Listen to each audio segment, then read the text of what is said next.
అవినీతి అక్రమాలకు care of address Nalgonda DMHO కార్యాలయం. అదంటండి డిఎంహెచ్ఓ కార్యాలయం అవినీతికి కేర్ ఆఫ్ అడ్రస్ అంట. అసలు అక్కడ ఏం జరగాలి?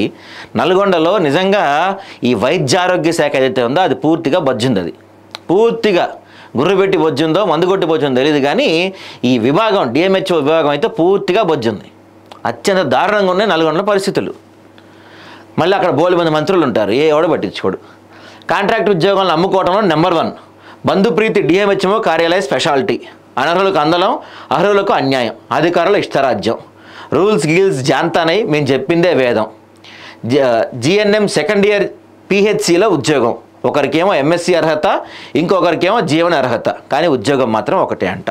వాళ్ళు ఇష్టం ఇక అమ్ముకుంటారు. వాళ్ళు అయితే అడిగే వాళ్ళు ఎవరుంటారు చెప్పండి వీళ్ళని. జిల్లా వైద్య ఆరోగ్య శాఖ అధికారికి కార్యాలయానికి వచ్చేది తక్కువ, కారులో తిరిగేది ఎక్కువ అంట. కారులో తిరిగి పాపం దందాలు చేసుకుంటాడేమో సారు.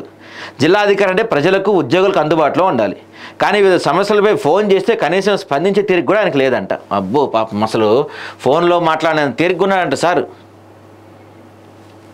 డిహెచ్ఎంఓ కార్యాలయం కంటే ఆయన కారే శాశ్వత కార్యాలయంగా మారిపోయిందనే విమర్శలు వస్తున్నాయి. మరి పాపం కారులో అంతసేపు ఏం చేస్తాడు ఆయన? బాత్రూమ్ వచ్చినప్పుడు వెళ్తాడో కారులోనే పోతాడేమో. అనర్హులకు అందలం, అర్హులకు అన్యాయం, అధికారుల ఇష్టరాజ్యం. జిల్లా వైద్య ఆరోగ్య శాఖలో అధికారుల ఇష్టరాజ్యం నడుస్తుందని స్పష్టమవుతుంది.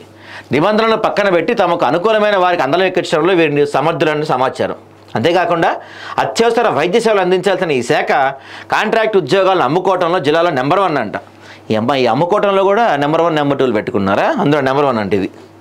గత ప్రభుత్వ ఆసుపత్రిలోని ఎస్ఎన్సియు, ఎన్ఆర్సి విభాగాల్లో 4 స్టాఫ్ నర్సుల పోస్ట్ నియామకాల్లో భారీ అక్రమాలు జరిగాయంట.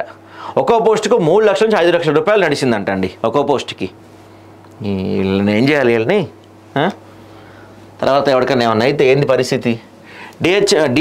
డిఎంహెచ్ఓ కార్యాలయంలో పనిచేసే ఉద్యోగులకు బంధుప్రీతి అత్యంత మక్కువ అంట. కాంట్రాక్ట్ ఉద్యోగాలను తమ బంధువులకు కట్టబెట్టడంలో ఈ అధికారులు నిమగ్నమయ్యారని, ఎవరికి ఉద్యోగాలు కట్టబెట్టారంటే గతంలో పనిచేసిన జిల్లా వైద్యాధికారి కోడలకి, మరదలకి, డిపిఓ భార్యకి, ఓ సెక్షన్ అధికారి కొడుక్కి, బామ్మర్దికి, ఇంక ఇచ్చుకోండి. ఇంకెవడన్నా ఉంటే పెళ్ళానికి, లేకపోతే మేము ఉంచుకున్న దాని తమ్ముడికి, ఇట్లా చాలా ఉంటాయి కదా, వాళ్ళందరికీ కూడా ఇచ్చుకోండి. ఎందుకు ఇంకా ఎగ్జామ్స్ పెడతాం ఇట్లాంటివన్నీ ఎందుకు? అదే సినిమాలో అంటారు ఇచ్చేయండి సార్ ఇచ్చేయండి అంటారుగా, అట్లా ఇచ్చేసుకోండి. మీరు ఏం చేయాలి ఇలాంటి వాళ్ళందరినీ? ఇలా చెప్పుకుంటూ పోతే బంధువులకు ఉద్యోగాలు ఇప్పించుకున్న వారి జాబితా పెద్దదే ఉందంట. గతంలో నిబంధనలు తొంగలో దొక్కి ఒక అనర్హుని డిపిఓ పోస్టుకు నియమించిన ఆరోపణలు వచ్చిన విషయం తెలిసిందే. ఈ నియామకాల్లో లక్షల రూపాయలు చేతులు మారినాయి అంట. రూల్స్ ఏముండవు వీళ్ళకి, నిబంధనలు తమకు పట్టవని. వడ్డిచ్చేవాడు మనోడైతే ఆడ కూర్చున్నా ఇస్తర్లో భోజనం వస్తుందని సామెత ఉంటుంది. ఇక్కడ వడ్డిచ్చేవాడు ఆడు రూల్స్ గీల్స్ జాంతానే. అవసరమైతే నూతన రూల్స్ కూడా తయారు చేసుకుంటారు వీళ్ళు. అది షబాష్. అవసరమైతే వీళ్ళకి వీళ్ళు ఉన్న రూల్స్ వీళ్ళు ఎందుకు ఫాలో అవుతారు? వీళ్ళే కొత్త రూల్స్ రాసుకుంటారు వీళ్ళు.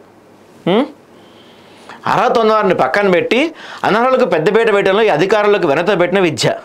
అన్ని కరెక్ట్గా చేసినామని చెప్పుకుంటూ పై అధికారులను కూడా మభ్యపెడుతున్నారనే ప్రచారం జోరుగా సాగుతుంది. పై అధికారులు మభ్యపెడుతున్నారు, పై అధికారులకు వాటా ఇస్తున్నారు, ఎవరికి తెలుసు?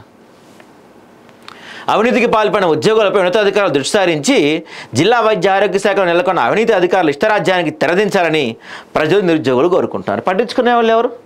అసలు పట్టించుకునే వాళ్ళు ఎవరు? ఇప్పుడు మనం వార్త రాసాము, దీనిపైన కలెక్టర్ కానీ ఎవరైనా స్పందిస్తారా? అక్కడ మన నాయకులు ఎవరైనా స్పందిస్తారా? ఎవరు స్పందించారు. ఎందుకంటే ఎవరికి పోవాల్సిన వాటా వాడికి పోద్ది. ఆ ఉద్యోగాల్లో వాళ్ళు కూడా ఉండుంటారు.